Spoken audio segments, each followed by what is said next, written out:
अपने दोस्त इजरायल का साथ देने के लिए अमेरिकी राष्ट्रपति ट्रंप ने ईरान पर हमला तो किया, लेकिन इस हमले के कुछ ही दिनों के बाद ट्रंप ने इजरायल को ऐसा धोखा दिया है कि बेंजामिन नेतन्याहू उस धोखे को जीवन भर याद रखेंगे। दरअसल जिस ईरान के न्यूक्लियर प्रोग्राम को रोकने के लिए इजरायल ने ऑपरेशन राइजिंग लायन के तहत हमला किया और फिर इजरायल का साथ देने के लिए अमेरिका ने भी ऑपरेशन मिडनाइट हैमर किया,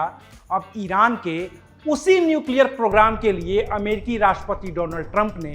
हाथ बढ़ा दिया है, जो इजरायल और उसके प्रधानमंत्री बेंजामिन नेतन्याहू के लिए एक बड़ा झटका है।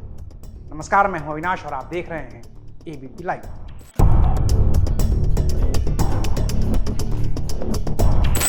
अमेरिकी मीडिया ग्रुप CNN ने अमेरिकी राष्ट्रपति डोनाल्ड ट्रंप के आधिकारिक सूत्रों के हवाले से बताया है कि ईरान को सिविल न्यूक्लियर प्रोग्राम को आगे बढ़ाने के लिए अमेरिकी राष्ट्रपति ट्रंप ने ईरान को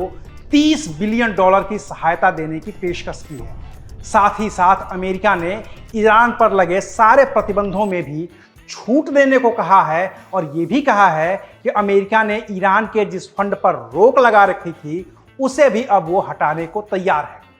ये सब तब हुआ है जब इजरायल ने ईरान के 2 न्यूक्लियर प्लांट्स नतांज और इस्फहान पर हमला किया था और उसके कुछ ही देर बाद अमेरिका ने नतांज और इस्फहान के अलावा फोर्डो पर भी बंकर बस्टर बम गिरा दिए। जबकि इन तीनों ही न्यूक्लियर रिएक्टर के बारे में ईरान हमेशा से कहता रहा है कि वो परमाणु बम नहीं बना रहा है, बल्कि उसका न्यूक्लियर प्रोग्राम ईरान की जनता की भलाई के लिए ही है और वो एक सिविल प्रोग्राम है।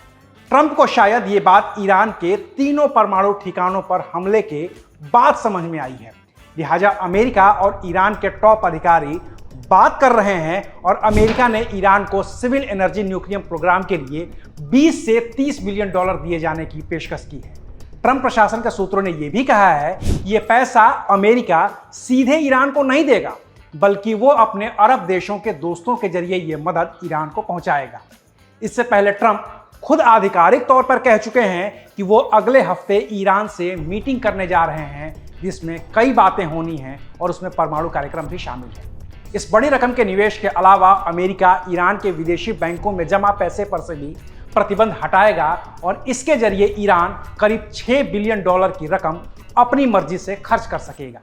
वहीं यूरेनियम संवर्धन को लेकर भी अमेरिका ने कहा है कि ईरान अब यूरेनियम संवर्धन नहीं करेगा और अगर उसे संवर्धित यूरेनियम की जरूरत होगी तो वो उसे बाहर से यानी कि अमेरिका से खरीद सकता है। ट्रंप के विदेश मंत्री मार्को रूबियो भी कह रहे हैं कि अगर ईरान बिना किसी मध्यस्थ के अमेरिका से सीधी डील करता है तो बात बन सकती है।